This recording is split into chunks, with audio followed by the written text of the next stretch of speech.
E quanta gente ci sta? Buongiorno a tutti e bentornati a Liberamente, variazioni e scorribande qui su Radio Libertà. Allora devo dire che oggi il titolo nettamente migliore, ma perché il più tarato nella cronaca delle ultime pazzotiche ore, è quello di Libero. Groenlandia, la farsa è finita. In attesa che il mainstream dedito all'isteria antitrampiana imbastisca un'altra farsa. Ma sì, quella sulla Groenlandia è finita. Perché cos'è andato in scena sul dossier Groenlandia e le ultime notizie arrivate da Davos nella serata di ieri? È andato in scena un puro caso di trumpismo anzitutto metodologico prima che di contenuto. Perché qual è la storia, qual è il nastro riavvolto con l'ottica di Trump? Trump, la sua amministrazione, i circoli, i think tank che collaborano a comporre la visione del presidente americano, che non è quella di uno sbandato con la bandana e il tupè come ci raccontano i nostri giornaloni. Bene, l'amministrazione americana individua nella Groenlandia uno snodo strategico fondamentale della contemporaneità e della sfida epocale che si sta sempre più affacciando nel mondo post-globalista, ovvero lo scontro per l'egemonia futura con l'asse autocratico sostanzialmente col gigante cinese, perché tutti gli altri, Putin in testa, sono succursali ormai del dragone. Appurata questa priorità strategica oggettiva americana, che peraltro ha anche una lunga storia rispetto alla Groenlandia, che rimanda addirittura all'Ottocento, ma senza farla troppo lunga, cosa fa Trump?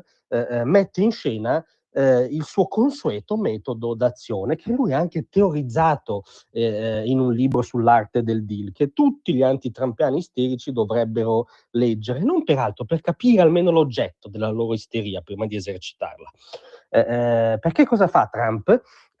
Inizia la trattativa al rialzo, inizia la trattativa col cazzotto in faccia all'interlocutore, alzando la posta oltre ogni apparente ragionevolezza e quindi mettendo sul tavolo l'invasione americana della Groenlandia e questo strappo, diciamo, anche nella comunità transatlantica.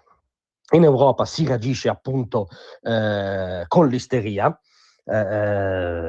sul pazzo Trump, sulla NATO da archiviare, come se i volonterosi europei avessero un'alternativa pronta alla bisogna. Se l'avessero avrebbero già archiviato il rapporto con l'America, statene certi, ma ovviamente non vanno da nessuna parte sotto l'ombrellino portatile di Macron. Isteria, Trump come i dittatori, Trump straccia il diritto internazionale. Mentre va in scena questa pochade, la diplomazia che accompagna l'apparente follia di Trump, Rubio, Witkoff, lavora, e si arriva al punto di caduta, si arriva alla bozza di accordo annunciata appunto ieri, che prevede sostanzialmente la rinnovata, massiccia, molto aumentata presenza americana in Groenlandia, con la possibilità di costruire basi a oltranza. Fondamentalmente non si capisce ancora se ha anche addirittura la sovranità su quei pezzi di territorio dove verranno costruite nuove basi, implementata la presenza militare, le famose terre rare appaltate alla gestione degli Stati Uniti, in cambio tra l'altro di un'assunzione di responsabilità della NATO sulla difesa artica, sulla Groenlandia, cioè sostanzialmente esattamente l'obiettivo che Trump aveva fin dall'inizio, cioè la necessità di presidiare strategicamente la Groenlandia, di ottimizzare la partita delle terre rare, che è la vera partita dello scontro tecnologico col gigante cinese, scuotere gli alleati dal loro torpore e coinvolgere la NATO in una difesa seria della Groenlandia. Questa oggi è la bozza di accordo, al netto poi delle postille, del fatto comico che ora gli europei dicono che Trump è addivenuto a questo accordo e ha sospeso i dazi per la loro fermezza. Cioè, prima mettono in scena l'isteria, di fronte all'isteria Trump li porta sul piano B, che era il piano realisticamente pensabile e che evidentemente aveva in testa da subito, ed è una loro vittoria. Ma va benissimo se vogliono pensarla così, l'importante dal punto di vista di Trump, che però c'è questa postilla, coincide con l'interesse del mondo libero, è che si sia raggiunto il risultato di fondo.